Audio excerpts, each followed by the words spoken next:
आलिया साहिबा, आपसे आगाज कर लेंगे। हुकूमत की तरफ से, वजीर आज़म इमरान खान की तरफ से अवाम को मुबारकबाद दी गई है। 5% से जायद ग्रोथ का दावा किया गया है, इस पर बहुत बात भी हो रही है। पहले तो बुनियाद समझा दीजिएगा, क्योंकि कुछ ये क्रिटिसाइज कर रहे हैं कि रीबेसिंग की गई है, सन तब्दील किया गया है, इसलिए ऐसा नजर आ रहा है। क्या वाकई एक इस्तेहकाम है? क्या वाकई अवाम इसको मुबारकबाद को वसूल कर ले? बिस्मिल्लाहिर्रहमानिर्रहीम। Thank you Ayesha. मेरा ये ख्याल है कि आयशा, अवाम के लिए ये बहुत बड़ी खबर है। अगर हम रीबेसिंग पर चाहते तो इस वक्त हमारी जो ग्रोथ यानी तरक्की की शरह है वो 5.57% होती। ये पुरानी ही रीबेसिंग पर है जिस पर 5.37% है, और यही नॉर्म होता है। इतने ही अरसे के बाद ग्रोथ की शरह हर दफा आती है।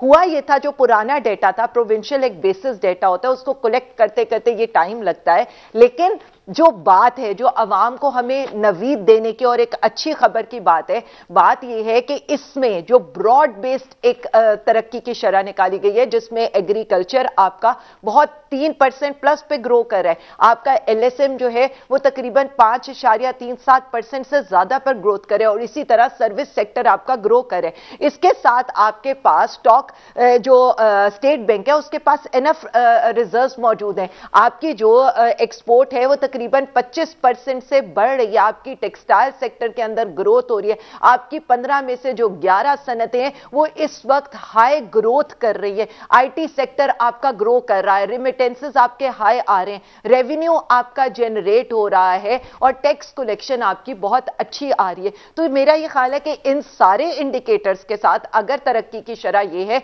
तो इंशाअल्लाह ताला इस तरक्की की शरह से इसका मतलब है जॉब क्रिएशन भी हो रही है। इसका मतलब है जो पर कैपिटा इनकम जो आई है वो $1666 है। यानी अगर मैं रुपए की टर्म में बताऊं तो 2,80,000 जो है वो हमारे दौरे हुकूमत में है, जबकि पीएमएलएन के दौरे हुकूमत में ये 1,80,000 थी। और जो ब्लूमबर्ग ने इस चीज को इंडोर्स किया है, आप इकोनॉमिस्ट का सर्वे देखें, उसने इस चीज को इंडोर्स किया है। वर्ल्ड बैंक की आप रिपोर्ट उठाएं, वो इस चीज को इंडोर्स करिए। अभी अक़वाम मुत्तहिदा की रिपोर्ट आई है, वो भी पाकिस्तान की मईशत को मुस्तहकम करार देगी। आलिया साहिबा, इतने ज्यादा पॉजिटिव इंडिकेटर्स और सर्वेस के बावजूद मुझे ये कहिए कि खुद आपका एक एक वजीर बैठकर कह रहा है कि इस वक्त हमारे लिए सबसे बड़ा चैलेंज जो महंगाई का बना हुआ है, ये ट्रांसलेट कब तक होगा आम बंदे तक?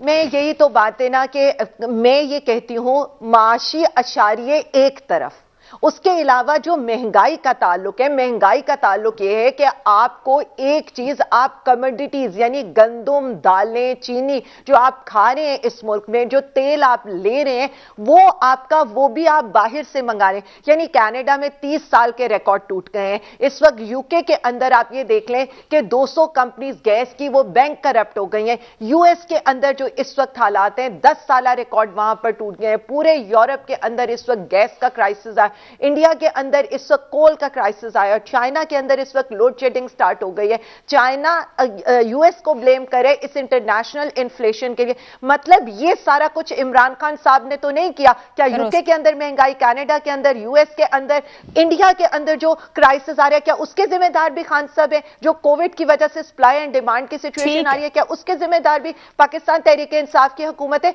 बात सिर्फ इतनी है, ये तो बात वही बिलावल वाली है ना। उनसे शाहरुख जतोई का सवाल करते हैं कि वो आपके अस्पताल में क्यों पाया जाता है, तो कहते हैं वफाक से पूछे। उनसे उजैर मेमन के कत्ल का पूछते हैं तो कहते हैं वो आप इमरान खान से पूछे। उनसे नाजिम जोगियों का पूछते हैं, वो कहते हैं आप इमरान खान से पूछे। उनसे कहते हैं आपके गोदामों से चूहे गंदम खा गए, वो कहते हैं इमरान खान से सवाल करें। हम कहते हैं कुत्ते के काटने की वैक्सीन है, वो कहते हैं इमरान खान से सवाल करें। इनके जवाब लेते हैं अभी आलिया साहब। हाईएस्ट कोविड की रेशियो है। बात सिर्फ इतनी है कि वहां पर ये हुकूमत की वफाक की दी हुई वैक्सीन भी अवाम को नहीं लगा सके, इनकी ना अहली ये है। तो बात यह है कि सारी ना अहलियां इमरान खान के ऊपर डालनी है। पाकिस्तान स्टैटिस्टिक ऑफ ब्यूरो की ये महंगाई की शरह को तो मानते हैं, लेकिन पाकिस्तान स्टैटिस्टिक ऑफ ब्यूरो और नेशनल ये जो कमेटी ने ये यहां पर ये सारे जो इशारे दिए हैं, 5 नहीं मानते हैं। ठीक है जी, कैसर अहमद शेख साहब, उसको ये नहीं मानते। आप लोग भी हुकूमत की तरफ से मुबारकबाद कबूल करें ना, जो ग्रोथ की बात कर रहे हैं, तस्लीम कर लें इसको। वो कह रहे हैं कि इंटरनेशनल इन्फ्लेशन मौजूद है, उनका क्या कसूर इसके अंदर? वो तो तमाम इशारे जितने अभी आलिया साहिबा ने आपके सामने रखे हैं बेहतरीन रुख पर ऊपर जा रहे हैं।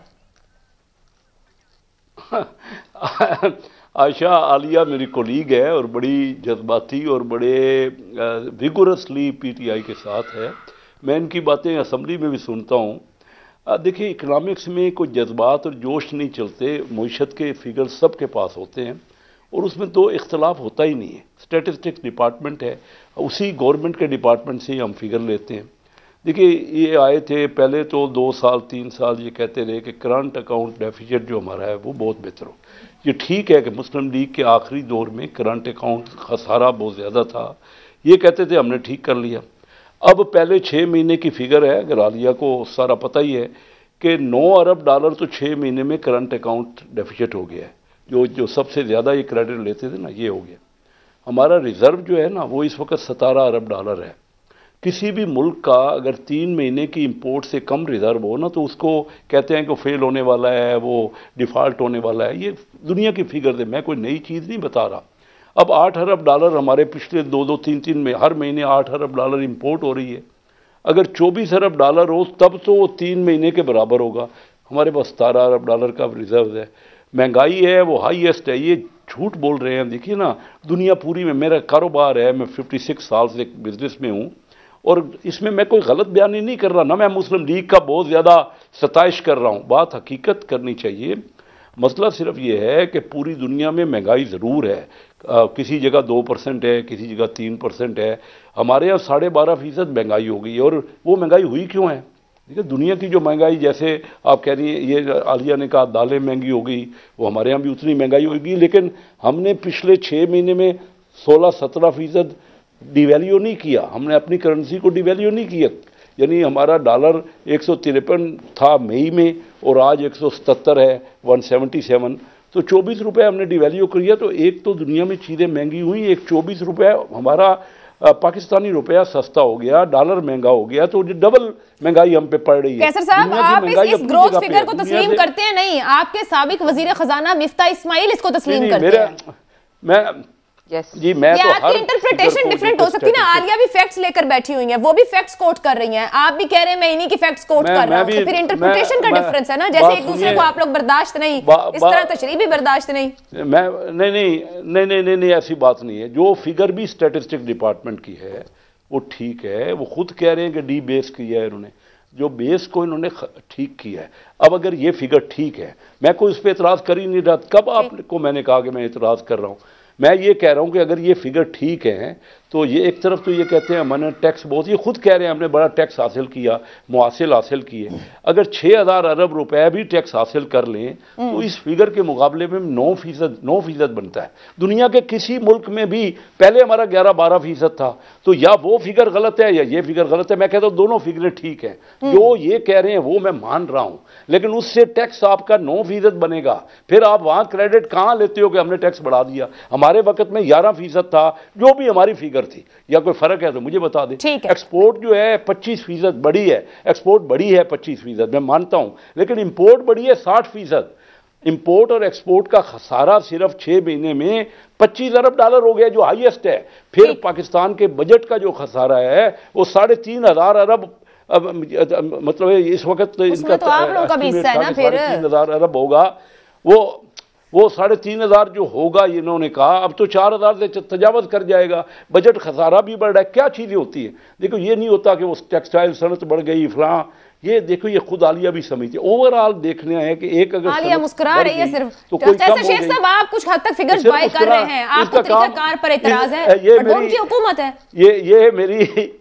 ये मेरी जो है ना बिल्कुल बेटियों की तरह है, खुद बड़ा एक्टिव है और मैं इसको अप्रिशिएट करता हूँ कि ये बड़ी मेहनत करती है। इसमें कोई शक नहीं है। लेकिन फिगर्स में कोई भी तब्दीली नहीं कर सकता। फिगर जो मैं बता रहा हूँ, आलिया बताए ना कि हमारा जो रेवेन्यू है वो 9% है कि नहीं है, ये बताए कि हमारा जो रिजर्व है वो 3 महीने से कम है कि नहीं है, ये बताए कि करंट अकाउंट डेफिसिट जो है वो 9 अरब डॉलर 6 महीने में हो गया कि नहीं हो गया। ठीक है कैसर साहब, मैं पीपल्स पार्टी से शहजाद साहब से भी जानूं। शहजाद साहब, जो हुकूमत 5.4% ग्रोथ का दावा कर रही है, आपने 2 पॉइंट ऑफ व्यू सुन लिए, तस्लीम कर रहे हैं कुछ सेक्टर्स वाकई ग्रो कर रहे हैं, ऊपर जा रहे हैं, जॉब अपॉर्चुनिटीज निकल रही हैं, क्या वाकई परसेप्शन आवाम की तरफ भी उस सेक्टर में भी दिखाई दे रही है कि बाय कर रहे हैं वो इसे?